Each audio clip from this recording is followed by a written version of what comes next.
Isda, isda, kayo na, mga suki. Sariwang-sariwa, parang nagtitinda, malambing ngunit malakas na sigaw ni Isabela habang abala sa pagtawag ng mga mamimili. Ang kanyang pwesto ay halos maubos na ng mga paninda, salamat sa kanyang masipag na pagtatrabaho at sa hindi maikakailang ganda niya. Ang kutis niyang parang porselana ay lalo pang pinatingkad ng kanyang mahabang buhok na alon-alon, na parang sinadyang ipinaris sa kanyang maliit at hugis-pusong labi na may kulay na tila mansanas. Hindi nakapagtataka kung bakit marami ang naaakit na bumili sa kanya. Ngunit gaya nga ng kasabihan, hindi lahat ay matutuwa sa iyo. Kung may humahanga at sumusuporta, tiyak na mayroong naiinggit at nagagalit din.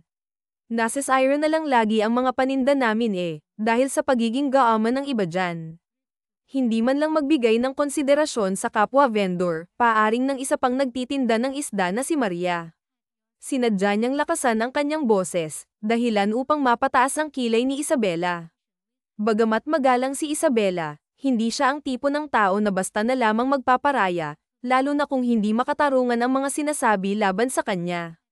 Masipag siya at tapat sa kanyang trabaho, ang mga isda niya ay tunay na sariwa, hindi tulad ng iba na umaasa lamang sa preservatives upang magmukhang bago.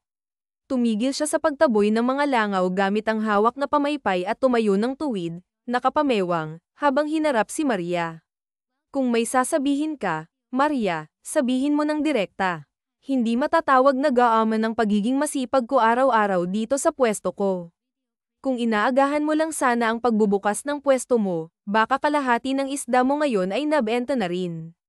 Huwag mong isisi sa iba ang katamarin mo. Subukan mong agahan at sipagan ang trabaho mo, at matutong mag-sales talk, mariing sagot ni Isabela, ngunit nanatili ang pagiging matatag sa kanyang tono. Tumaas din ang kilay ni Maria at humalukip-kip pa ito. Anong sipag-sipag ang sinasabi mo? Hindi kailanman masasabing masipag ang babaeng nang aakit ng mga lalaking mamimili.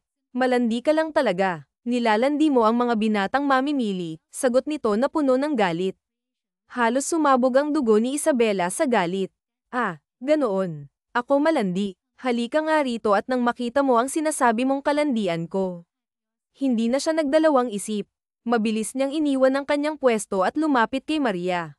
Magkatabi lang naman ang kanilang pwesto, na pinaghihiwalay lamang ng ilang banyera ng isda. Hindi niya hahayaan na basta na lang siyang bastyusin nito. Nataranta si Maria sa biglaang pagsugod ni Isabela. Bagamat alerto si Maria, naging madali para kay Isabela na hilahin ang buhok nito dahil sa kanyang tangkad. Sa pagkakataong iyon, nagkaroon ng tensyon sa pagitan ng dalawa, na tila nagbigay aliw sa mga nakapaligid na mamimili at kapwa vendor. Sino ulit ang malandi? Tanong ni Isabela habang mahigpit na hawak ang buhok ni Maria. Ang galit na nararamdaman niya ay tila nag-aalab, at sa sobrang inis, halos matanggal na niya ang buhok ng babae. Sa lahat ng taong nakasalamuhan niya, ito pa lang ang naglakas loob na magsabi sa kanya ng ganoong bagay. Aray ko, baliw ka ba? Bitawan mo ako, sigaw ni Maria habang pilit na kumakawala. Ngunit dahil hanggang dibdib lamang ang tangkad nito kumpara kay Isabela, nahirapan siyang makawala mula sa mahigpit na pagkakahawak. Bukod pa rito, ayaw talagang bumitaw ni Isabela, lalo na't ramdam niya ang pangungutya at kawalan ng respeto mula sa babae. Halos maiyak na si Maria sa sakit ng pananabunot, habang panay ang salag nito sa mga kamay ni Isabela na tila handang manampal. Nagkakamali ka ng binangga, Maria, mariing sabi ni Isabela, habang lalo pang hinihila ang buhok nito. Palengkera ako, oo, pero palaban din. Hindi ako nagpapatalo sa mga taong may sapak sa ulo. Hindi kita bibitawan hanggat hindi ka natututo ng leksyon.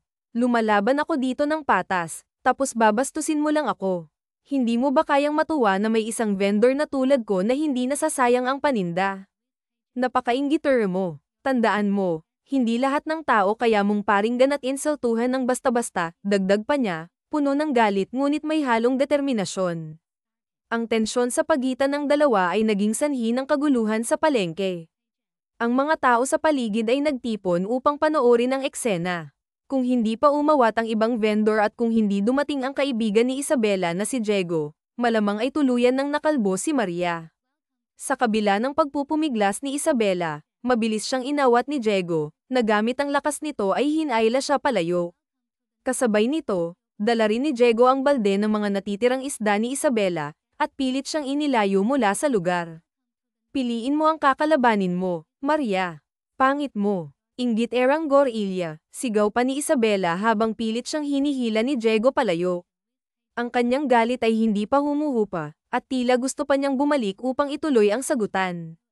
Tama na, Isabela. Nakakahiya na, mahinahong saway ni Diego, habang mahigpit siyang hawak upang hindi na makabalik. Binawi ni Isabela ang kanyang braso mula sa pagkakahawak ni Diego at tumingin dito ng masama.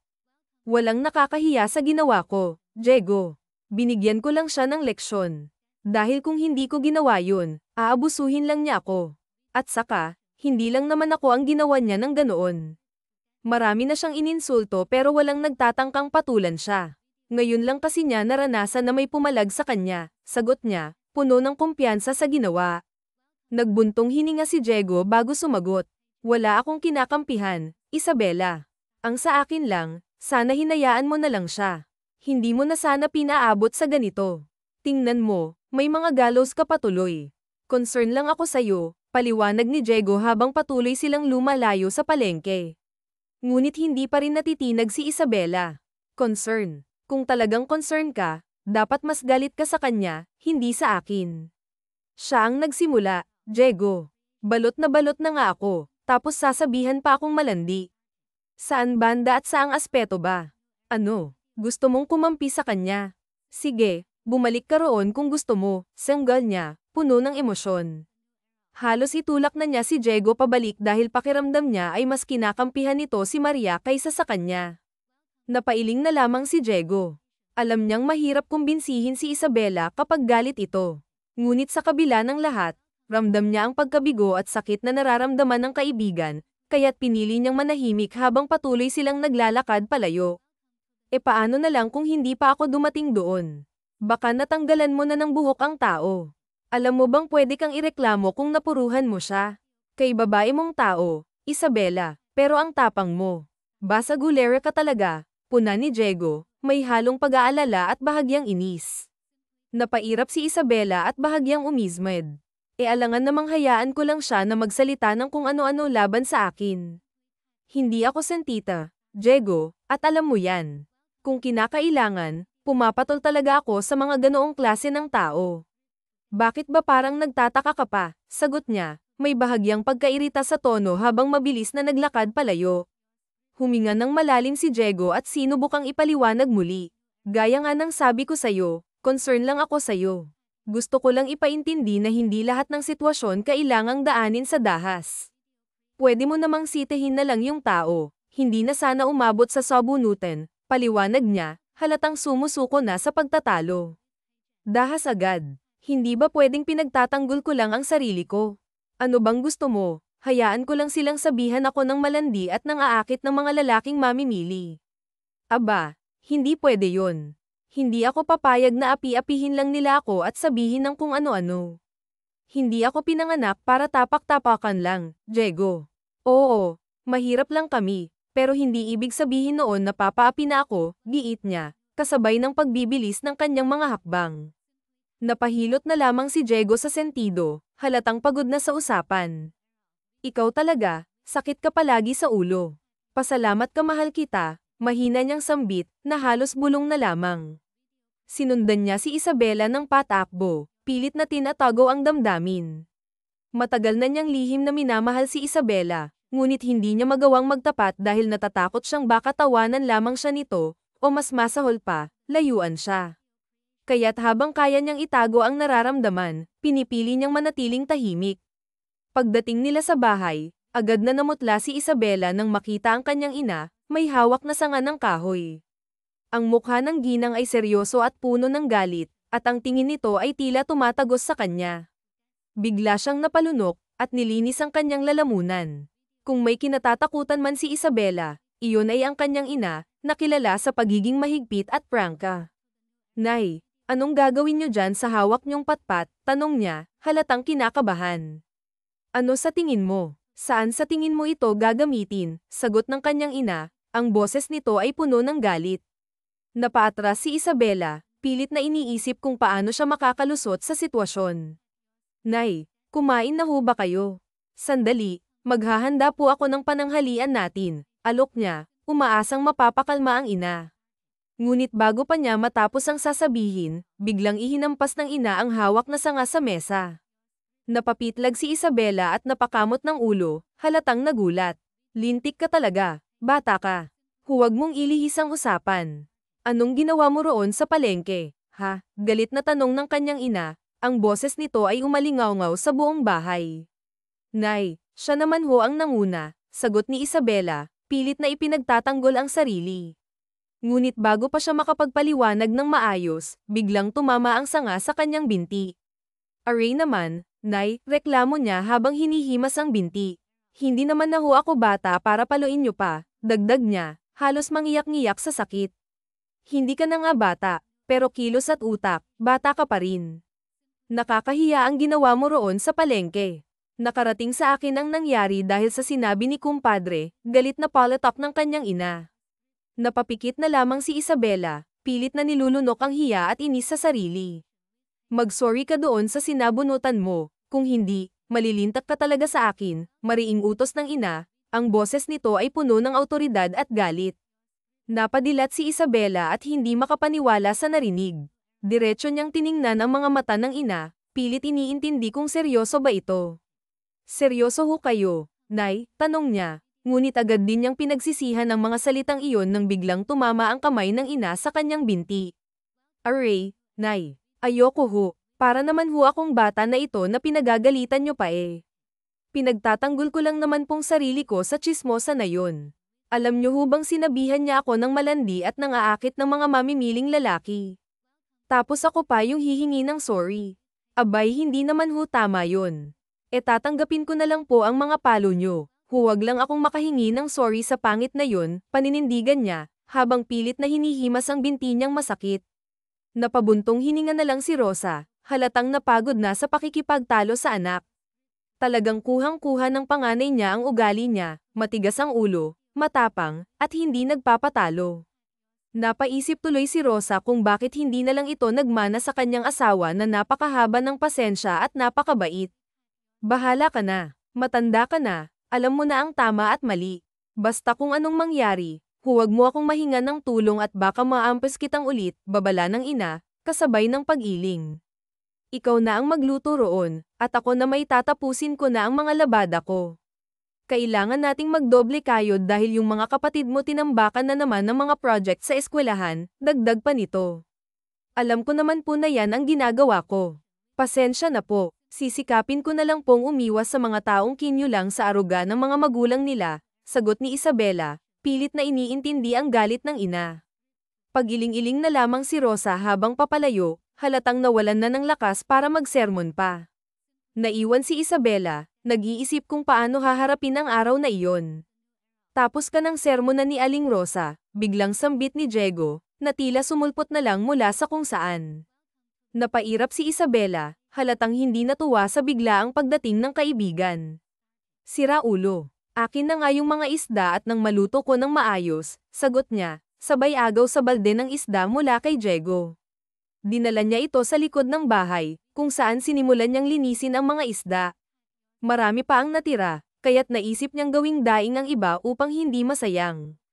Plano rin niyang ilako ang mga ito para madagdagan ang kita ng pamilya. Dito na lang ako makikikain sa inyo ha, tanong ni Diego, na parang walang pakialam sa pagod ni Isabela. Prenteng naupo ito sa hapag, halatang komportable sa bahay ng kaibigan. Nangunot ang noo ni Isabela at tikwas ang kilay na nilinggan si Diego. Wala ka bang bahay at nakikikain ka rito? Pilosopo niyang tanong, halatang iritado. Meron naman, syempre, mas masarap kumain lalo na kung libre, sagot ni Diego, sabay ngiti na parang walang kasalanan. Sus, ang sabihin mo, tinatamad ka na namang maghanda ng sariling pagkain mo eh. Magpaampon ka na lang kaya kay inay. Tutal palagi ka na lang nandito, sagot ni Isabela, na may halong inis at biro. Oo nga naman, mamaya nga sasabihan ko si Aling Rosa na ampunin na lang ako, biro ni Diego, sabay ngiti na tila walang pakialam. Sa sobrang saya ng ngiti niya, nanlaki tuloy ang kanyang ilong at bahagyang nasira ang maamo niyang mukha. Sira ulo ka talaga, ewan ko sa'yo, sagot ni Isabela, sabay talikod sa kaibigan at ipinagpatuloy ang paghahanda ng pananghalian. Dinagdagan niya ang dami ng sinaing dahil alam niyang uuwi ang mga kapatid niya mula sa eskwelahan. Tanghali rin ang dating ng kanilang ama, na halos araw-araw ay nasa gitna ng dagat upang matustusan ang mga pangangailangan ng pamilya. Habang nagluluto, hindi maiwasan ni Isabela na mapaisip tungkol sa kanyang mga pangarap. Isang taon na lang sana at makakapagtapos na siya sa kursong education, ngunit napilitan siyang huminto nang magkasakit ang kanilang ama. Sa ngayon, isinantabi muna niya ang sariling ambisyon upang unahin ang kapakanan ng kanyang mga kapatid. Balang araw, kapag naging matagumpay na sila, ipagpapatuloy niya ang kanyang mga pangarap. Sa ngayon, magpapakaate muna siya at susuporta hanggat kaya. Natapos niya ang paghahanda ng pananghalian ng mas mabilis dahil tinulungan siya ni Diego. Hindi nagtagal, dumating na rin ang kanyang mga kapatid, pati na ang kanyang ama at ina. Bagaman may mga pagkakataong nahihirapan siya, malaki pa rin ang pasasalamat niya sa Diyos dahil hindi sila pinababayaan. May nangyari daw sa palengke kanina, anak, bungad ni Mang Manuel habang nagsisimula silang kumain. Napilitang ngumiti si Isabela, bagamat halatang may pag-aalinlangan. Hay nako, mahal, butit na itanong mo. Itong anak mo, nakipag-away doon, agad namang sumbong ni Soledad sa asawa. Hindi naman ho ako ang nagsimula, tay, paliwanag ni Isabela, pilit na ipinagtatanggol ang sarili. Huwag mo na lang uling patulan ang mga ganong klase ng tao, anak. Mas maganda pa rin na maging mapagpakumbaba tayo, malumanay na payo ng kanyang ama. Oho, sagot na lang niya, na halatang pilit na iniintindi ang sitwasyon. Pagkatapos kumain, ang mga kapatid niya na ang naghugas ng pinagkainan bago sila muling bumalik sa eskwelahan. Nagpaalam na rin si Diego, habang ang kanyang ina at ama ay nagtulungan sa pagsasampay ng mga nilaban. Si Isabela naman ay abala sa pagbabalot ng mga naunang ginawa niyang daing, na balak niyang ilako mamaya kapag hindi na masyadong tirik ang araw. Nay, tay, maglalako lang ho muna ako nitong mga daing ko, paalam niya sa mga magulang habang sinisiguro ang pagkakasabit ng balde sa kanyang kaliwang kamay. O sige na, anak, mag-iingat ka ha, paalala ng kanyang ama, habang pinipiga ang mga damit bago iabot sa kanyang ina. Baka salubungin ka na naman ng gulo, patulan mo ulit ha, segunda ni Soledad, habang maingat na inihahanda ang mga puting damit na isinampay.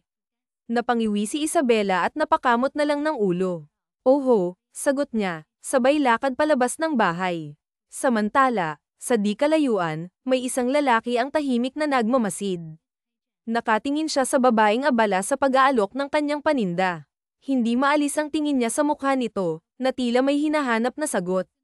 Paminsan-minsan, nililipat niya ang tingin sa larawan sa kanyang cellphone. Hindi siya pwedeng magkamali, ang babaeng iyon at ang nasa larawan ay iisa. Siya na nga ang babaeng minahal ng lubos ng kanyang kakambal. Sa sobrang pagmamahal ni Santiago kay Sofia, unti-unti itong nabaliw nang iwan siya ng babaeng kanyang pinag-alayan ng wagas at dalisay na pagmamahal. Ang masakit pa, ipinalit siya sa iba. Hindi maalis sa isipan ni Alejandro ang galit sa babaeng ito, isang taong hindi nakontento sa pagmamahal ng kanyang kapatid. Dahil dito, nasira ang buhay ni Santiago, at sa huli, sinayang nito ang sariling buhay. Kaya't si Alejandro, puno ng puot, ay nagpa siya, ipararamdam niya kay Sofia ang parehong sakit na dinanas ng kanyang kakambal. Sisiguraduhin niyang hindi nito mararanasan ang katahimikan sa buhay. Magsisisi siya sa bawat ginawa niyang pagtataksil sa mahal niyang kapatid. Ngunit sa kabila ng galit na bumabalot sa kanyang puso, may isang bahagi ng kanyang isipan na nagsasabing hayaan na ang babae. Hindi niya rin maipaliwanag kung bakit nag-aloko ito ngayon, gayong sumama ito sa isang Italyano. Boss, kami roon. Kikilos na ba kami? Tanong ng kanyang kanang kamay na si Fernando, na nagpawala sa mga gumugulo sa kanyang isipan. Tiningnan niya ito ng matalim, halatang hindi natuwa sa tanong. Kitang-kita naman na may inaalok pa ang dalaga sa kakaunting tao, tapos gusto na agad kumilos ng mga ito. Mga hindi nag-iisip, use your brain, idiot. Bagamat kalmado ang kanyang boses, dama ang bigat at lalim nito na kayang magpatindig balahibo kahit kanino. Pasensya na ho, boss, sagot ni Fernando, sabay yuko bilang tanda ng paghingi ng tawad. Hindi na nagsalita pa si Alejandro. Ibinalik niya ang tingin kay Sofia at matiyagang naghintay ng tamang oras. Sinundan nila ang dalaga hanggang sa makita nilang huminto ito at nagbilang ng pera. Halata sa kilos nito na ubos na ang kanyang paninda. Wala nang ibang tao sa paligid liban sa kanila at sa babaeng target nila. Kunin nyo na, malamig niyang utos sa kanyang mga tauhan. Agad namang tumalima ang tatlo niyang tauhan. Sinundan niya ng tingin ang mga ito habang dahan-dahan nilang nilapitan ang dalaga. Walang kahirap-hirap nilang nakuha ang babae na hindi na nagawang manlaban matapos maamoy ang kemikal na inihalo ni Fernando sa panyo. Anong gagawin natin sa babae, boss? Tanong ni Fernando nang madala na nila ang walang malay na si Sofia sa isang kwarto sa mansyon ni Alejandro. Pahihirapan siya sa paraang alam ko, malamig na tugon ni Alejandro. Kamusta ang transaksyon niyo kay Tartak? Tanong niya, sabay upo ng prente sa couch at sinindihan ng isang sigarilyo. Walang naging problema, boss. Tuwang-tuwa si Tartak sa mga armas na nakuha niya. Yung pera, nasa silid niyo, sagot ni Fernando. Tumango si Alejandro habang bumuga ng usok mula sa sigarilyo. May ipag-uutos pa po ba kayo, boss? Muli nitong tanong. Wala na. Umakyat ka sa taas at kumuha ng pera. Bahala na kayo kung saan nyo gagamitin iyon, aniya, bago muling bumalik sa kanyang pag-iisip. Salamat, boss. Malawak ang naging ngiti ni Fernando. Makakatikim na naman kasi sila ng alak at ng mga babaeng handang ialay ang mga kaluluwa sa kanila. Hindi naman kasi sa pagmamayabang pero lahat ng tauhan ni Alejandro ay merong pleasing personality. Matatangkad ang mga ito't merong perpektong halma ng katawan. Batak na batak ang mga katawan nitong sitigas yata ng bato dahil sa halos araw-araw na training sa basement ni Alejandro pero kahit na merong magagandang hulat mukha ang mga ito ay hindi pa rin ang mga ito mahihigitan ng isang Alejandro Castillo. Muling bumuga ng usok si Alejandro. Wala na ang mga tauhan niya, siya na lang at ang babae. Wala na rin ang ilan niyang katulong dahil hindi niya nakailangan ang mga ito. Ubas na niya ang isang stick ng sigarilyo kaya tumayo na siya. Tinahak niya ng daan patungo sa kwarto kung saan din ang dalagang kinuha nila. Habang naglalakad ay isa-isa niyang tinatanggal ang buto na isang itim na polo. Wala naman siyang plano sa babae, gusto niya lang talagang tanggalin ang pang-itaas dahil sanay siya sa ganun. Pinahit niya ang serador at agad na pumasok. Wala pa ring ulirat ang babaeng kinuha nila nang lapitan niya ito, wala kang ibang makikita sa mukha ni Alejandro kung hindi matinding puot. Umupo siya sa gilid ng kama, tinapak-tapik ang malacre mang pisngi ng dalaga. Oo, galit siya rito pero hindi naman niya kayang manakit ng babae, gising malamig niyang sabi na kailang ulit niyang tinapak-tapik ito bago dahan-daang nagmulat ng mga mata. O Diyos ko, sino ka? Hysterical na tanong nito na ibaling ang tingin sa kanya. Umukit sa mga mata nito ang takot ng mapagtantong nasa ibang bahay ito, kinapa din nito ang sarili marahil upang alamin kung hindi ba pinakailaman bagay na ikinarga mata niya. Shut the heck up, woman. Walang kahit na sino rito ang gagalawsaw, dumagundong ang boses niya na ikinahon nito sa paghi-hysterical. Nangunot ang noo nito at nagsalubong ang kilay nang ibalik ang tingin sa kanya. E ano ngang ginagawa ko rito? Bakit ako nandito? Kid ka ganun ha? Parang alam mo, mister, mahirap lang kami. Wala kang mahihita sa akin, arkilado nga lang yung bangka na ginagamit ni Itay, labandera lang din si Inay at ako isa lang akong fish vendor kaya tigilan mong trip mo't ibalik mo na ako sa amin, nag-aalalang mando nito na nagpadilat na madali mong mauuto. Hindi ka rito aalis, maghihirap ka rito hanggang sa hindi mo na makayanan. Pagbabayaran kita sa ginawa mo sa kapatid ko, Sofia, puno ng galit na sambit niya. Inaasahan niyang magugulat ito ngunit kabaliktaran Bobo ka pala. Catalina Morales ng pangalan ko at hindi Sofia. Mali-mali namang mga kidnapper kayo, palatak ng dalaga. Nagkiskisan ng ngipin ni Alejandro, nakuyam niya rin ang kamao dahil napakasinungaling talaga ng babae. Kinuha niya ang cellphone at ipinakita ang larawan nito katabi ang namayapang kakambal. Nagka-amnesia ka ba't hindi mo magawang maalalang lahat ng panloloko mo? Sa tingin mo ba mauuto mo ako? Hindi, hinding-hindi. Sofia, gigil ang panggang-an niya. Bakit ko kamukha yang babae sa cellphone mo? Nanginginig ang boses na tanong ni Isabela habang nakaturo ang isang daliring sa larawan. Kamukhang kamukha kasi talaga niya ang babae sa larawan, kung meron mang hindi pagkakapareho sa kanila iyon ay ang maliit na nunal nito sa may ibaba nitong labi, halos pareho ang lahat sa kanila, ang mahaba at maalon niyang buhok, ang labi, pilik mata pati na ang ilong. Imposible namang kakambal niya ang babae dahil wala namang sinasabi sa kanya ang mga magulang, hindi sa kanila naglilihim ang ama at ina, kaya't napaka-imposible na maging kakambal niya ang nasa cellphone ng lalaki ito marahil ang sinasabing doppelganger. Nagsalubong ang makakapal na kilay ni Alejandro at dala ng galit dahil sa pag-aakalang umaakto ang dalaga ay hinawakan niya ito sa panga at mariin niyang piniga. Aray, pulka ba't nagagawa mong manakit ng babae? Hirap niyang sabi. The heck, nanggigigil niyang sigaw rito. Ano bang kasalanan ko sa'yo? Hindi nga ako sabi ang babaeng yan, pakawalan mo ako, hayop ka. Pilit niyang inaalis ang kamay nito dahil para nang madudurog ang panga niya, pero kahit na anong pilit niya ay wala siyang laban sa lalaking doble ang laki sa kanya, ngunit kahit na nasasaktan ay hindi niya ipinakita ang kahit na isang butil ng kanyang luha. She endured the pain hanggang sa pakawalan na siya nito. The heck? I'm not yet done with you, duro nito sa kanya bago magmarchang palabas ng kwarto. Nahipo niya na lang ang panga, doon lang din niya hinayaang tumulo ang kanyang luha. Ito ang unang beses na nasaktan siyang pisikal ng isang lalaki. Buwisit ka, sinabi na ngang hindi akong babaeng nasa picture, bobo mo. Kita mo ng commoner lang ako, sopistikada yung babaeng yan. Ako Jologs manamit, mukha lang naman ang pagkakaparehas namin pero hindi yung pagkatao. Mga kidnapper na palpak, buwisit kayo, pag ako nakatakas dito ipakukulong ko kayo, promise yan. Sigaw niya. Lumapit pa siya sa may pinto at sinubukang buksan yun, ang kaso ay nakalock. Pakawalan niyo ako rito. Nag-aalala na sa akin ang mga magulang ko.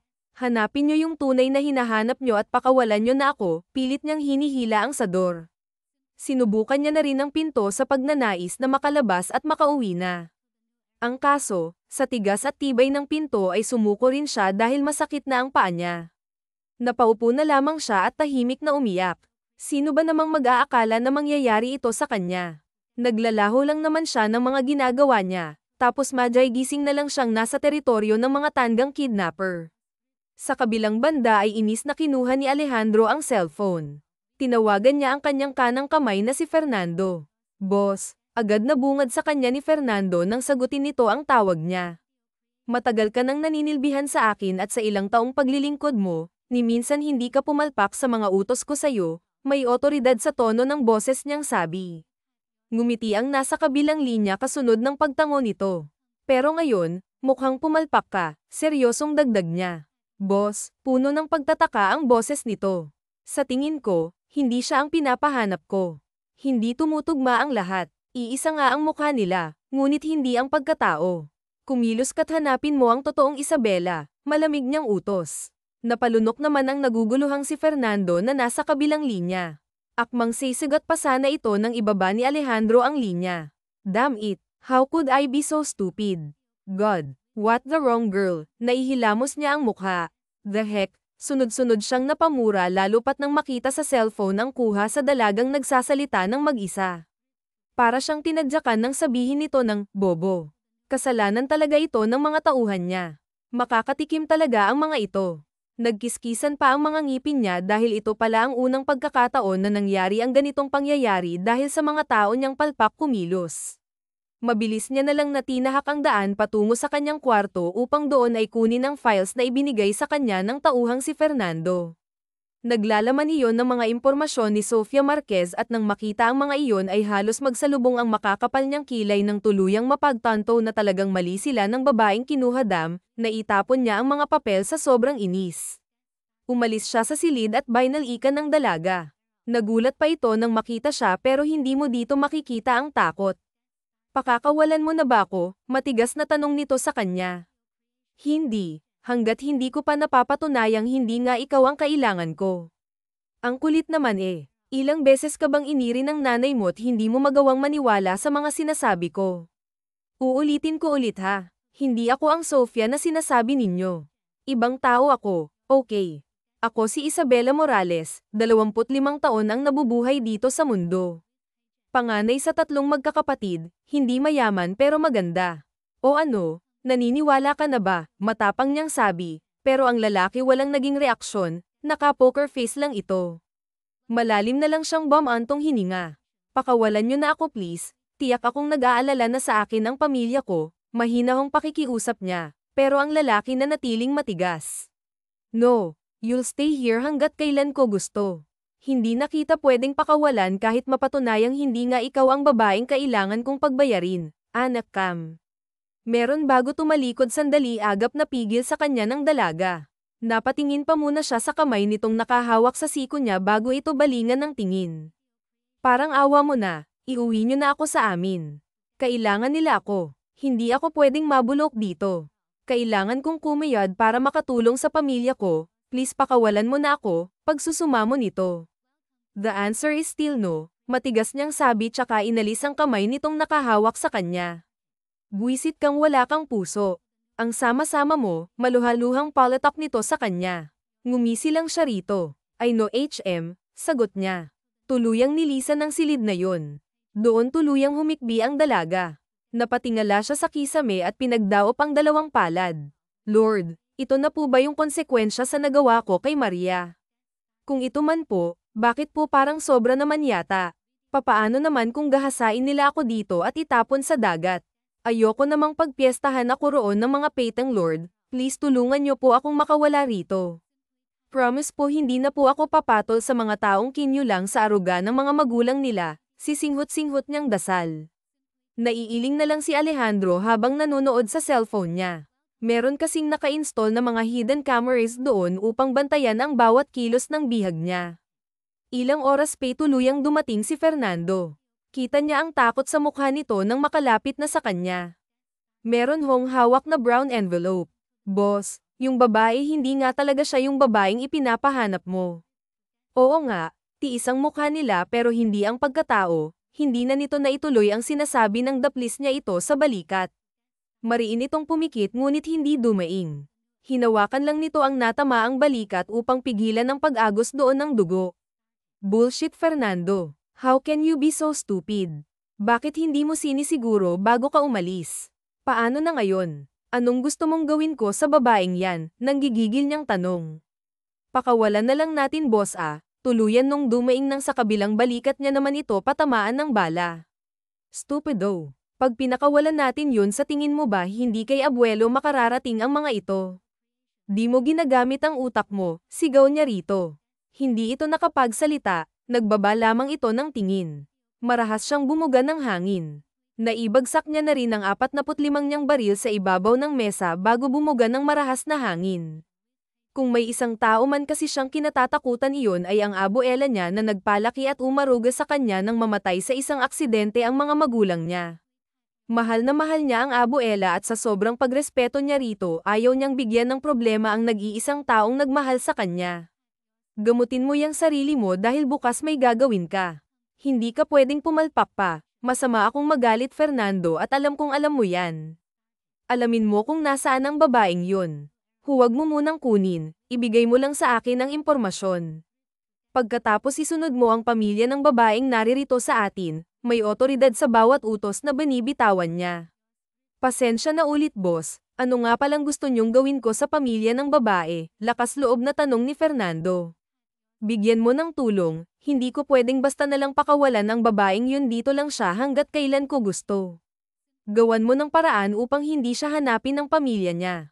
Huwag ka nang papalpak dahil baka hindi lang deyes ang gawin ko sa'yo. Sagot niya bago iwan ang tauhan doon. Gabi na rin nang balikan ni Alejandro si Isabela sa silid na katabi lamang ng kanyang kwarto. Pagpasok niya roon ay bumungad sa kanya ang natutulog na dalaga sa ibabaw ng kama. Magaan ang bawat paghakbang niya upang hindi makagawa ng kahit na anong ingay. Napabuga na lamang siya ng hangin nang makitang mugto nitong mga mata. Nang dahil sa kapalpakan ng mga tauhan kaya't nasaktan niya ang inosente naman talagang dalaga. Walang pag-atubili siyang umupo sa gilid ng kama. Ewan ba, ngunit para bang may sariling pag-iisip ang mga kamay niya na dumampi sa malambot na pisngi ng dalaga. Hindi niya gaanong makita ang maamo nitong mukha kaya't hinawi niya ang hibla ng buhok nitong tumatabing sa malaanghel nitong mukha. Nay! Ay! Tulong po! Ungol nito, marahil ay nananaginip. Muli siyang bumuga ng hangin, matama niyang pinagmasdan ang dalaga hanggang nagbago ng pwesto na kung kanina'y nakatagilid ngayoy nakatihaya na. Gumuhit na lang ang maliit ng ngiti sa kanyang labingang marinig ang umaalab ta nitong tiyan.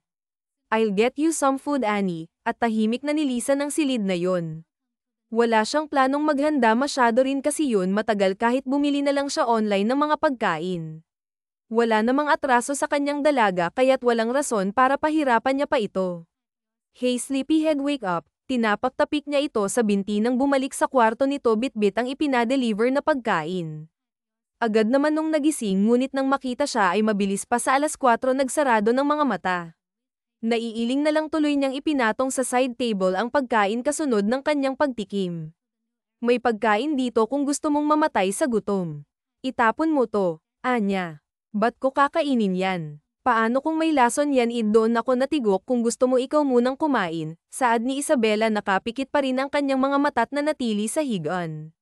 Walang lason ng pagkain, nagtitimpi, ani ni Alejandro. If you don't want to eat then fine, bahala kang magutom. Akma niya na sanang kukunin ang bag ng pagkain ng maagap na bumangon ng dala umarko ang kilay niya rito. I thought you don't want to eat dahil may lason ng pagkain masungit niyang sabi. Kita niya ang paglunok at pagkagat nito ng labi nang tumingin sa pagkaing hawak niya. Wala ba talagang lason yan? Ramdam niyang hiya sa tono nito. Upang matapos na ay kumuha siya roon ng isang hita ng manok at sa harap mismo nito ay kinagatan ngayon. Natawa siya sa isipan sa naging reaksyon nito na palunok kasi itong muli at nagpunas pa ng labi dahil sa laway na umusli dito si. Walang lason, kumain ka na, Anya. Oo na, labas ka na, pananabon nito. Tuluyan na sana siyang lalabas nang mabilis itong umalis sa ibabaw ng kama.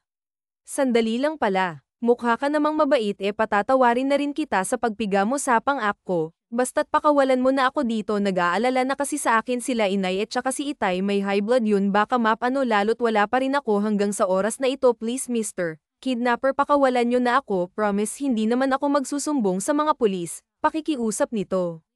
No, hindi na kita pwedeng pakawalan. Dito ka lang hanggat gusto ko, tsaka huwag kang mag-alala sa pamilya mo dahil hindi sila mapapano. Nagpadala ako ng tulong sa kanila, malamig niyang sabi at dirdiretso na sa pag-alis. Naiwan namang nakatunganga si Isabela. Ang bait naman yata ng kidnapper na yun. Anong sumapi doon, na isatinig niya. Ay nako, hindi siya mabait dahil kinidnap niya ako, kinukulong, inuuto lang ako nun, maagap na kontra ng isang bahagi ng utak niya. Hay, gutom na ako. Nayakap niya biglang kumakalam na tiyan.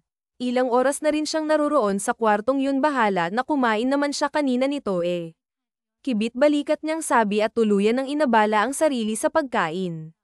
Gutom na talaga siya, wala na siyang pak kung may lason nga iyon o wala, basta't ang importante malaman na ng kumakalam niyang sikmura, ganon siya kapatay gutom. Inubos niya yon at walang itinira. Nagulat na lamang siya nang biglang bumukas ang pinto at iluwal noon ang simpatikong lalaki na kumidnap sa kanya. Tao pa ba ang lalaking to? Lord, bakit naman ang ganda ng pagkakagawa mo sa taong to? Lahat yata ng kagandahan sa panlabas ibinuhos nyo na sa kanya, hiyaw ng isipan niya. O bakit nagtataray na? Tanong niya rito matapos itong pasadahan ng simpleng tingin. Huminto ito ilang di pa ang layo sa kanya at itinapon sa kanya ang paper bag na bitbit nito. Mabuti na lang at nasalo niya yun. O kailangan talaga kapag maibibigay itatapon takal ang tanong niya rito, pero imbes na patulan siya, tumaas lang ang isang kilay nito at seryosong tumingin sa kanyang mga mata. Magpalit ka, hindi ko na kasi alam kung tao ka pa ba o isda sa lanza ng amoy mo, masungit na saad nitong ikinangiwi ng labi at kilay niya. Inamoy niya ang sarili. Amoy isda na nga ako, ani ng kanyang isipan, ngunit dahil naturingan siyang taklisa ay inirapan niya ito at walang sabi-sabing tinalikuran nito at pumasok sa isang pinto na sa tingin niya ay isang banyo. Hindi dyan ang banyo, naririto nung saad nang nababagot na si Alejandro. Mariin niya na lang na naipikit ang mga mata. Ang sa pagbukas niya sa pintong yun ay bumungad sa kanya ang mga damit panlalaki. Alam ko, tinutokso ko lang naman ang sarili ko. Anya nang hindi dito tumitingin, really. Masungit na sambit ni Alejandro. Oh alright, after you get dressed bumaba ka. Hindi ka magbubuhay prinsesa dito, magsisilbi kang katulong hanggat hindi ko nakukuha ang totoong Sofia, hindi mo ako pwedeng tanggihan. Nasaktan na kay kita kanina at mas malala pa roon ang kaya kong gawin sa'yo sakaling magmatigas ka. Don't you even dare to escape dahil kahit sang lupalop ka pa ng mundo magpunta mahahanap kita. Don't you even dare to test my patience to dahil hindi mo magugustuhan ang gagawin ko sa'yo, may diin sa bawat salitang binibitawan ni Alejandro. Para namang makakawala talaga ako dito mahinang sambit ni Isabela. Ang taas-taas ng binta na magkakalace na saad ni Alejandro. Bakit sa sinasadya ko talagang ay parinagsaw no? Pagtataray naman dito ni Isabela kahit pa natatakot ay hindi niya dito yun ipinakita. Subukan pa nitong saktan siya talagang tatadyakan niyang bayag nito hanggang sa magkabagay. You don't know me enough, so don't test my patience, nagbabantang wika ni Alejandro. Noem, mukha mo labas at magpapalit ako, huwag kang mag-alala dahil magsisilbi ako dito sa haunted house na ito hanggang sa maisip mo na akong pakawalan.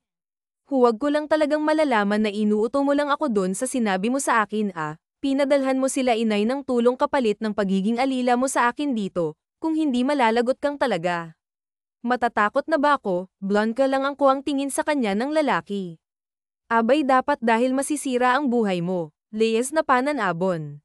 Ang lalaki na natili lang sa kinatatayuan nito bigla na lang siyang nakaramdam ng takot sa dibdib nang hagurin siya nito ng tingin.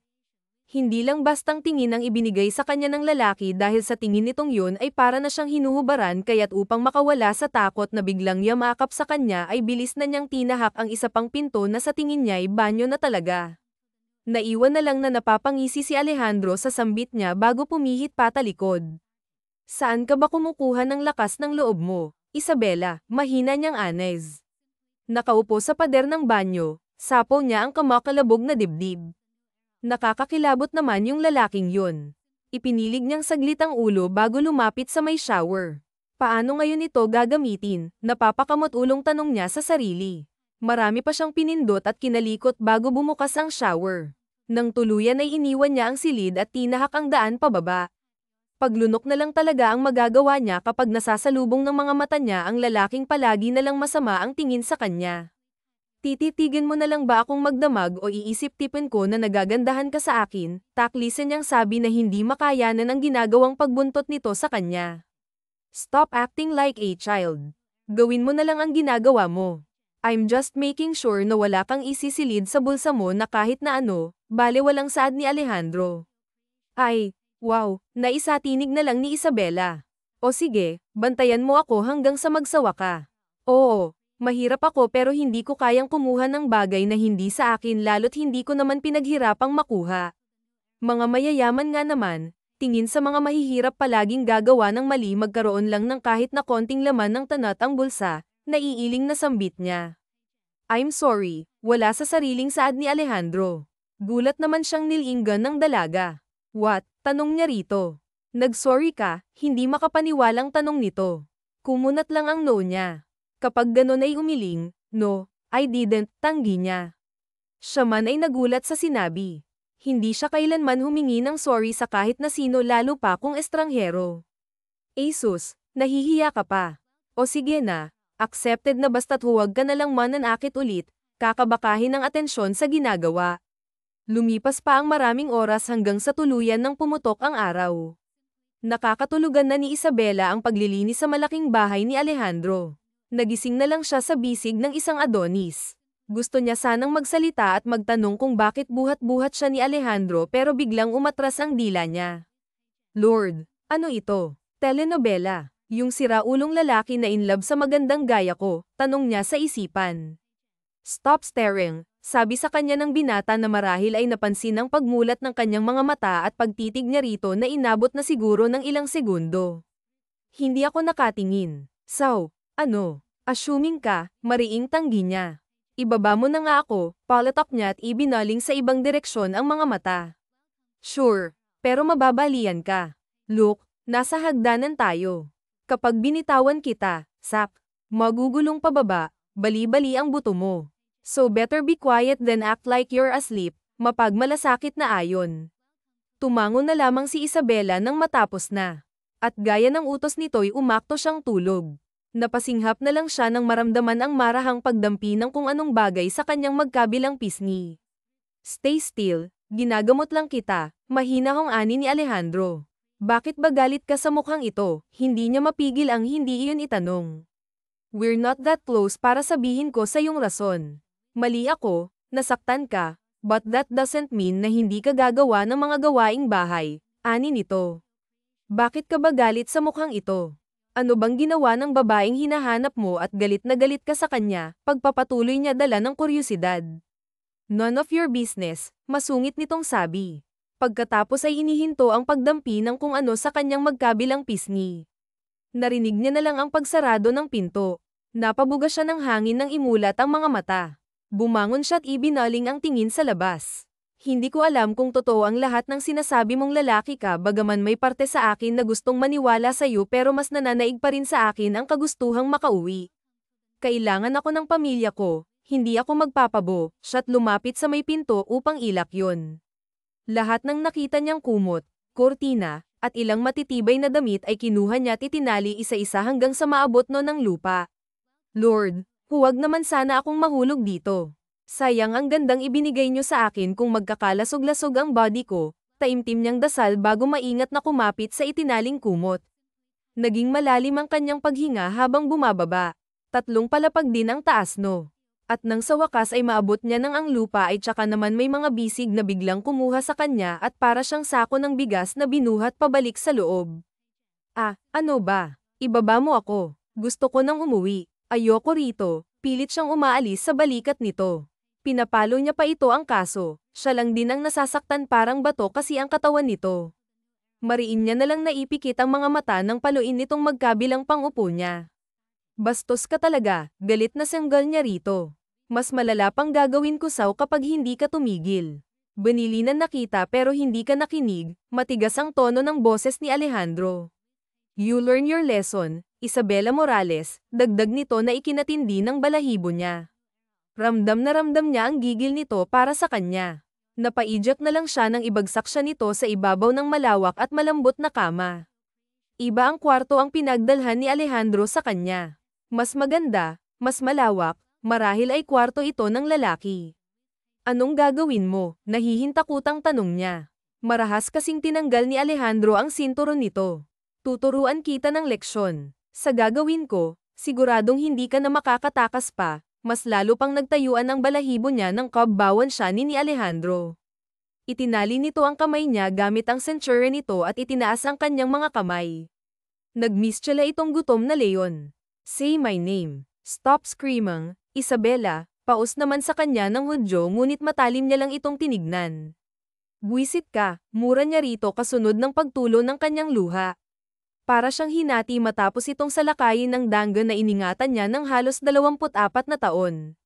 Marahan ang mga halik na iginawa nito sa kanyang pisngi, pinapaalis nito ang mga luhang tumulo sa kanyang mga mata. Nilalapastangan siya nito ngunit bakit nagugustuhan ng katawan niyang mainit itong haplos at halik sa iba't ibang parte ng katawan niya. Para siyang dinadara nagliliyab ang katawan niya. Mariin niya na lamang naipikit ang mga mata tuluyang bumigay ang kanyang katawang lupa nagparaya siya hanggang sa maabot nilang pareho ang unang rurok. Inakala ni Isabela na tapos na sa kanya si Cameron ngunit nagkamali siya. Kung hindi pa siya rito nagreklamo, sigurado wala pa itong planong tigilan siya. Grabe, wala akong kapaguran sa pagsisid sa kanya. Tuluyan na ring bumigat ang talukap ng kanyang mga mata ngunit bago pa makatulog ay naramdaman niyang dinamitan siya ni Alejandro.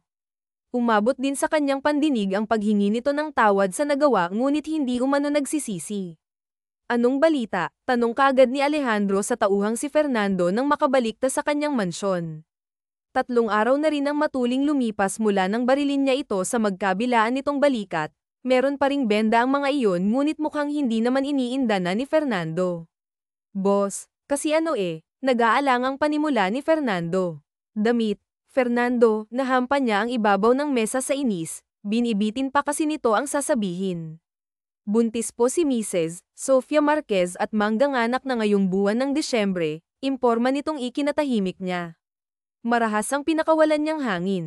Sino ang ama? Mahina hong tanong niya. Hindi ho ang kapatid niyo boss na kayo kong tugon nito. Marahan siyang tumango at sumenyas na lumabas na ng kanyang opisina ang tauhan. Nahilik niya biglang sentido bro. Maybe it's time for me to accept na nangyari ang lahat ng nangyari dahil iyon na talaga ang kapalaran mo. Masakit sa akin ang nangyari punong-puno ak ng galit pero hindi ko kayang idamay ang batang nasa sinapupunan ng babaeng yun. Saan ako nanasan ka man, masaya ka, mahinang yuzel niya habang nakatanaw sa kolon. Boss, naibilang niya kaagad ang tingin kay Fernando na walang palom na pumasok. Hinihingal pa ito nang lumapit sa kanya. Anong nangyari? Kunot noong tanong niya. Boss, yung babae. Nakatakas. Sumakay yata sa truck ng mga basura. Hingal kalabaw na imporma nito ngunit siya'y prente lang ang pagkakaupo. Boss, susundan ba namin? Tanong ni Fernando. Hindi. Hayaan nyo na siya, sagot niya. Boss, tak ang usual ni Fernando. Narinig mo ako, Fernando. Hindi ko ugaling ulitin ang sinabi ko na lalong hindi ko ugali ang ipaliwanag pang mga desisyon at plano ko, seryosong sambit niya. Makakaalis ka na, Eni rito. Napapakamot ulo na lang si Fernando na lumabas ang kanyang opisina. Na you can't escape from me, baby, may ngisi sa labing usual niya. Tumayo siya at kinuha ang susi ng sasakyan tsaka dirdiretsong lumabas. Sumunod sa kanya ang mga tauhan ngunit nang itaboy niya ang mga ito ay nagkanya-kanya sila sa pag-alis palibhas ay mga takot na makatikim sa kanya kasalanan kasi ng mga ito kung bakit nawala si Isabela samantala hingal kalabaw ang dalaga ng sa wakas ay makarating sa bahay nila puno ng pagtataka ang mukha ng mga magulang niya and makita siya. Anak, ano bang nangyari sa'yo? Meron bang humahabol sa'yo? Tanong sa kanya ng kanyang ama. Umiling siya kasunod ng paglinis ng kanyang lalamunan. Teka. Kasama mo ba ang amo mong si Alejandro? Sinipat pa nito ang labas ng bahay para lang alamin kung may kasama bang anak o wala ngunit walang ibang tao sa labas ng bahay nila. Kilala niyo ho si Alejandro tay? Nauutal dahil sa pagkabigla na tanong ni Isabela. Abay, oo naman. May palagi siyang pumupunta rito sa atin. Napakabait ng taong yun. Tinutulungan niya mga kapatid mo na magkaroon ng scholarship, masayang anito. Inakay pa siya ng ama na maupo sa kawayan nilang bangko bago ito nagpatuloy sa pagsasalita. Anak, naiintindihan naman namin ang biglaan mong pagpasok bilang tagapangalaga umano ng abuelo ni Alejandro sa mansyon nila pero sana naman anak ay nagpaalam ka sa amin ng maayos hindi yung basta ka nalang pumayag abay pinag-alala mo kami ng husto para kaming aatakihin ang nanay mo sa puso nang bigla ka nalang daw nawala sabi ng mga parokyano ng isda natin. Pasensya na ho. Nagbaba siya ng tingin upang hindi ipakita sa mga ito ang pinaghalong gulat at inis. Tao po, sabay-sabay na lamang silang napalingon sa pinto nang may kumatok doon sunod-sunod ang naging paglunok ni Isabela dahil ang boses na iyon ay kilalang kilala niya. Cameron, mahinang usual niya sa pangalan nito nang tuluyang buksan ng kanyang ina ang pinto. Namutla siya nang ngumiti ito sa kanya nagmano pa ito sa mga magulang niya at nakipagkamay sa mga kapatid niya. Napadalaw ka ulit Iho. Sasanduan mo ba agad itong anak namin? Masayang tanong ng kanyang ama sa lalaking inaakala ng mga ito na mabuting tao. Hindi po. Nandito lang po ako para ihatid yung mga pinanggako ko. Naroon po sa compartment ng kotse tsaka po pala Tay Manuel, yung bangka nasa tabing dagat na rin po, ani Alejandro. Nako, nag-abala ka pa Iho. Hindi mo naman sana kailangan pa pero salamat na rin ha. Pumasok ka na muna at makakain na tayong lahat tamang-tama lang ang dating mo dahil tapos na si Mrs. sa paghahanda ng masarap na pananghalian. Thank you po Tay Manuel na solidad. Magalang na pasasalamat ni Alejandro paimpol niyang pinagmamasdan si Isabela na halos patayin na siya sa talam ng mga titig nito. Umalis ka rito, walang boses na sambit ni Isabela nang magtagpo ang mga mata nila ni Alejandro. Naitoy mukhang ayaw po ako dito ng anak niyo Sumbong ni Alejandro sa mag-asawa. Nalaglag tuloy ang panga ng dalaga, hindi marahil makapaniwalang close niya ang magulang nito. Anak, ano ka ba naman? Huwag ka namang ganyan sa boss mo, sita ni Aling Rosa sa anak. Oo nga naman ate, wala namang ginagawa sa'yo si Kuya Alejandro tapos pinapaalis mo, segunda naman ang kapatid niyang si Javier. Nag-away yata sila ni ate kaya't nagtataboy ang dagdag naman ang kanilang bunso na si Cristobal. Talagang nagkampihan na kayong lahat ha, hindi makapaniwalang sambit ni Isabela. O sige po, aalis na lang po muna ako ha. Babalik na lang po ako kapag malamig na ang ulo sa akin na maganda ninyong anak. Tumayo na si Alejandro at akma na sanang aalis sa harapan ng hapag nang pigilan ito ni Tatay Manuel. Isabela, hindi ka namin ng nanay mong pinalaking bastos. Anong ang problema ay pag-usapan nyo na lang ng maayos. Nadadala naman ang lahat sa mabuting usapan, hindi ba Iho? Sige na maupo ka na at nang makakain na tayo. Magtatampo ang grasya sa atin kapag pinaghihintay natin ng matagal ani Tatay Roel, humihingi ng paumanhin ang tinging ipinukol ni Alejandro kay Isabela. Ano bang kailangan mo? Bumalik ka pa para kidnapin ako't gamitin na naman ako, gigil ngunit mahinahong tanong ni Isabela kay Alejandro nang matapos silang kumain. Hinailan niya ito palabas ng bahay nila makausap lang ito nang walang ibang nakaririnig sa kanila. Wala akong masamang gagawin sa'yo, okay? Gusto ko lang humingi ng sorry. Oo, may kasalanan ako sa'yo at gusto kong bumawi. Hayaan mo sana ako ha. Ano to? Sinapian ka ng mabait na espiritu. Huwag kang magpanggap kami roon dahil hindi bagay sa'yo. Umalis ka na kung hindi ipapupulis kita, banta niya. Handa akong maging bilanggo basta't sa puso mo lang Corneng, ani ni Alejandro. Kinilabutan tuloy sa kanya ang dalaga, nakatikim lang ng sariwang laman papakauwa na. Umalis ka na. Ayoko nang makita pa yang pangit mong mukha, Chupay. Leyes, sanggal niya rito, pinagtutulakan niya pa ito. Okay, okay, pero pagbalik ko hindi ako titigil hanggat hindi mo ako nagawang patawarin sa nagawa ko sa'yo. Nagawa mong baguhin ang siraulong kagaya ko sa napakaiksing panahon. I like you at lahat ay gagawin ko magustuhan mo lang akong pabalik, mga katagang nagbigay init sa puso ng dalagang naiwan doon na nakatunganga. Nagpaalam lang muna si Alejandro sa pamilya ng dalaga bago umalis. May gusto ka bang ikwento sa amin anak? Tanong ni Tatay Manuel sa anak isang hapon. Tumabi siya rito ng upo at inabutan ng kape. Salamat po, sumimsim muna siya doon bago sumagot. Wala naman po kayong dapat na ipag-alala sa akin tay dahil okay po ako.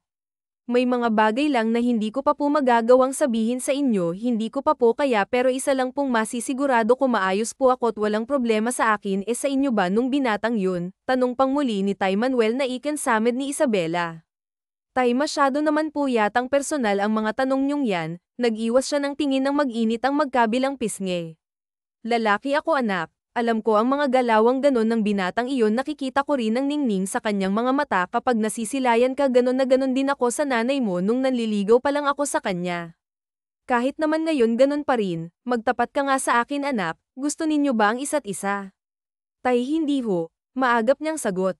Kung ganon anong dahilan at umalis ka sa mansyon nila na wala umanong palam nag-alala umano saw si Alejandro magsisinungaling lang ho yun. Basta tay may nangyari nga po pero hindi ko naman magawang sabihin huwag na lang po kayong magpapaniwala sa lalaking yun dahil napakasinungaling niyang tao. O siya mukhang hindi talaga kita mapapaamin ha, hahayaan ko na lang kayo ng manliligaw mo. Sinong manliligaw? Salubong ang kilay na tanong niya sa ngingiti-ngiti sa kanya. Abay sino pa yung palaging pumupunta rito si Diego tay.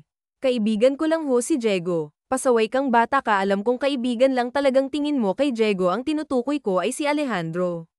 Ay ewan ayokong naririnig ang pangalan niya. Maiwan ko na po kayo tay at nang mabaliktad ko na yung mga daing ko, naiiling na lamang niyang iniwan doon ang itay niya.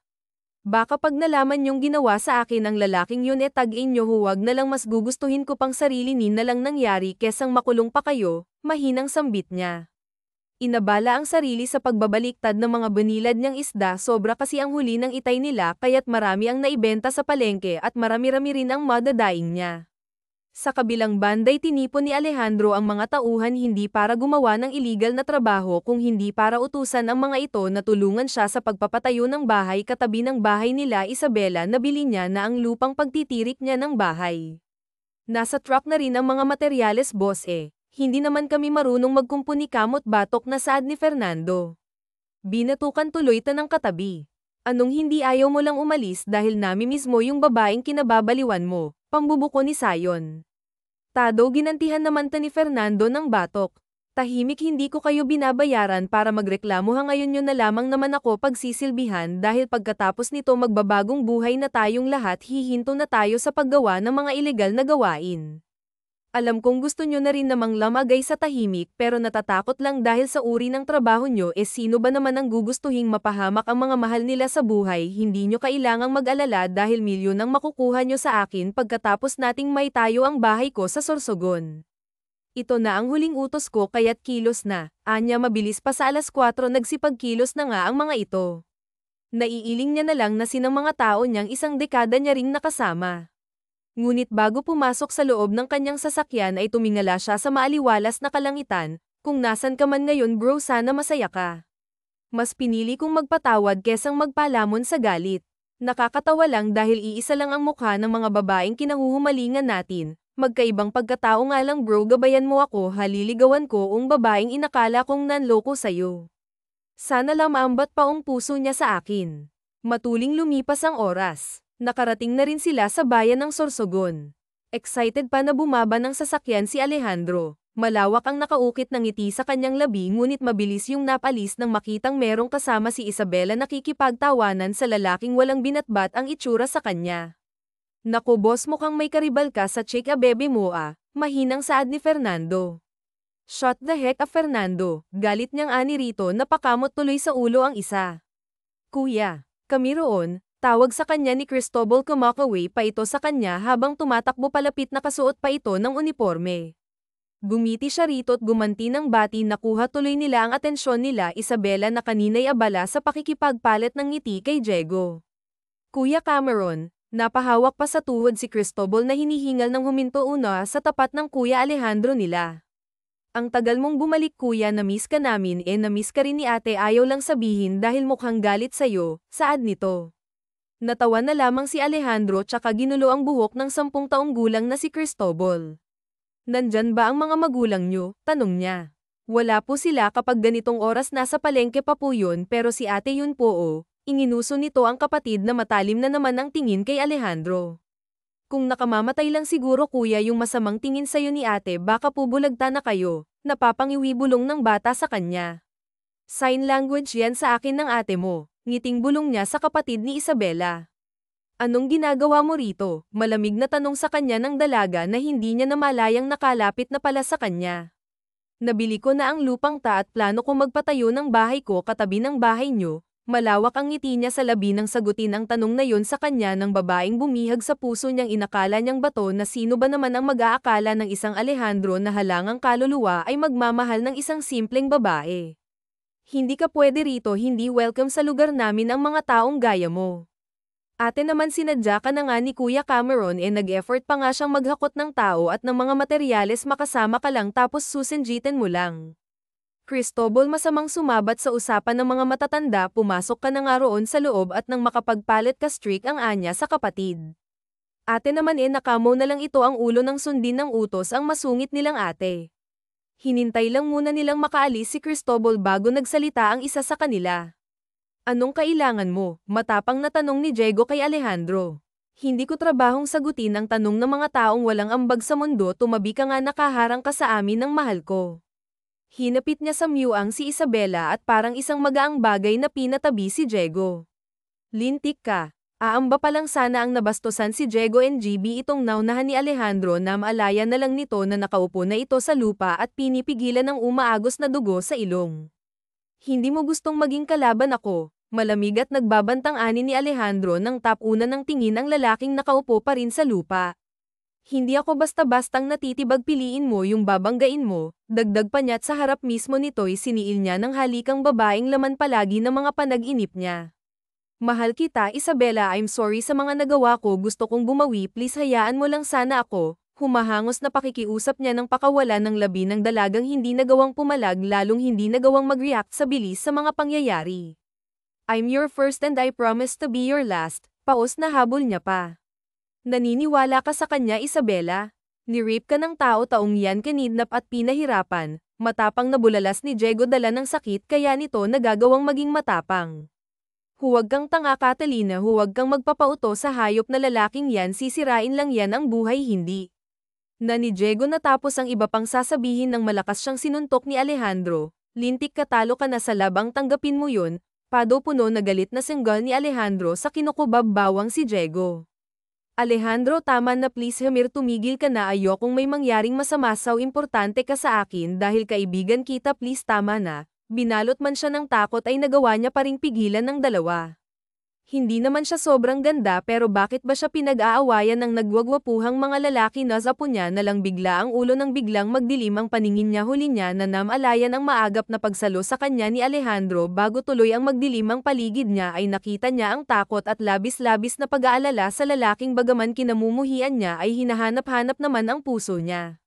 Puting kisame ang bumungad sa kanya ng magising. Anak, gising ka na, Diyos ko'y natakot kami ng tatay mo, kumusta ang pakiramdam mo, may masakit ba sayo? Ang nanay niya naalala ang alala sa kanya. Wala ho inay, nahilo lang naman po ako kanina, nasaan nga po pala ako? Nandito ka sa ospital, si Alejandro ang nagdala sayo rito, ang tatay Manuel niya ang sumagot. Excuse me, sino ho ang asawa ng pasyente? Sabay-sabay silang napatingin sa doktor na pumasok. O wala ho akong asawa Doc, hirap niyang sabi. Wala pa sa ngayon dahil hindi mo pa ako nag-agaang tanggapin si Alejandro. Nakababalik lang sa loob ng private room na yon ng ospital. Pinamulahan tuloy ang dalagang inaalalang makaupo ng mga magulang. Bakit niyo nga po pala ako hinahanap Doc? Usisa ni Alejandro sa babaeng doktor. Mukhang may misunderstanding na nangyayari, ayusin niyo na kung ano ang hindi niyo napagkakasunduan dahil magiging mamit daddy na kayo. Congratulations, nakangiting honest ang doktor. Gulat ang rumehistro sa mukha ni Isabela samantalang ang mga magulang niya at si Alejandro ay masayang masaya. Yes, finally magiging daddy na ako. Thank you Doc. Nakipagkamay siya sa doktora bago lumapit kay Isabela. Umalis naman muna sila Tay Manuel at Nay Soledad nang mabigyan ng oras ang dalawa na makapag-usap ng masinsinan. Masaya ka pa sa lagay mong yan ha? Naiiyak na tanong ni Catalina kay Alejandro ang makalabas ang doktor at ang mga magulang SH. I'm sorry love, I'll make it up to you. Pakakasal lang kita sa kahit na saan pang simbahan. I love you and I'm really sorry. Nagsisisi ako sa nagawa kong kasalanan pero kung hindi ko naman yun ginawa baka wala ako ngayon dito. Let me prove myself to you. Magiging mabuti akong ama at asawa. Liliga kita hanggang sa tumanda tayong dalawa. Hindi lang ito bastang isang salita, isang pangako na kailanman hindi mapapako. Let's get married, accept my love and accept me as your partner. Puno ng pagsuyong sambit ni Alejandro. Hinalik-halikan pa niya ang kamay ng naluluhang si Isabela. Sino bang mag-aakala na hahantong sila sa ganito? May magagawa pa ba ako? Binuntis mo na ako. Nanunulis ang labing saad ni Isabela. Natawa tuloy si Alejandro. Pinawi nito ang luha niya at mahigpit siyang niyakap. Hinaplos pa nito ang manipis niyang tiyan nang pakawalan siya pagkatapos ay hinagkan yun. Doon din mismo ay nag-propose si Alejandro. Wala pa mang singsing na hawak ngunit tinanggap siya ng iniibig na babae. Walang pagsidlan ng sayang nararamdaman ni Alejandro nang sa wakas tuluyan ang tinanggap ni Isabela ang pag-ibig niya. Ibinilitan niyang gusto sana ni Isabela na pagkapanganak na lang niya sila magpapakasal ni Alejandro ngunit hindi doon pumayag ang abuela. Gusto na kaagad nitong dalhin ni Isabela ang apelido ng apo at makalipas nga ang halos 9 na buwan ay tuluyan ng isinilang ang dalawang malulusog na anghel babae at lalaki. Fraternal twins ang naging bunga ng gabing inangkin ni Alejandro ang asawa. You made me the happiest man on earth. Thank you so much love, I love you. Isang masuyong halik ang iginawad ni Alejandro sa asawa. I love you to love, maluha-luha sa sayang ganti ni Isabela. Ang laking pasasalamat niya na nakilala niya si Alejandro. Hindi man naging maganda ang unang pagtatagpo nila ngunit ngayon heto sila't masayang kaya kay pang gwapo't maganda nilang anghel wakas.